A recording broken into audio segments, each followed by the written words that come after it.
ನಾನು ನೂರಾರು ಜನ ಬರ್ತಾ ಇರ್ತಾರೆ. ಈಗ ನಾನು ಬಿಟ್ಟು ನೋಡಿ ಇಷ್ಟೊಂದು ಜನ ಬಂದವ್ರೆ. ನಾನು ಅವ್ರನ್ನ ಬೇಡ ಈಗ ನೀವು ಬಂದಿದ್ದೀರಾ ನಾನು ನೋಡೋಕ್ಕೆ. ಈಗ ನಿಮ್ಮ ನೀನು ನೋಡೋಕ್ಕಾಗಲ್ಲ ಅಂತ ತಳ್ಳಿದ ತಕ್ಷಣ DK ದುರಂಕಾರಲ್ಲಿ ಭೇಟಿ ಮಾಡಿದೆ ಹೊಂಟೋದ ಅಂತ ನೀನೇ ಹೇಳ್ತೀಯ.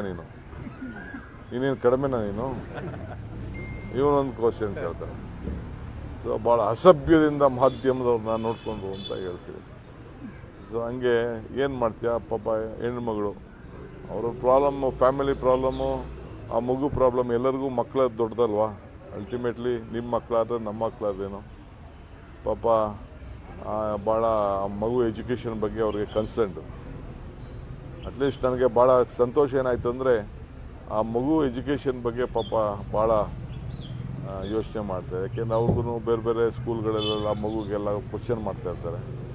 ಸೊ ಈ ಮನೆ ಎದುರುಗಡೆ ಹೋಯ್ತಾ ಬರ್ತಾ ಇರ್ಬೋದು, ಅದೆಲ್ಲೋ ಕಳಿಸ್ಬೇಕು, ದೂರ ಹಾಕ್ಬಿಟ್ಟಿದ್ರಂತೆ ಎಲ್ಲೋ.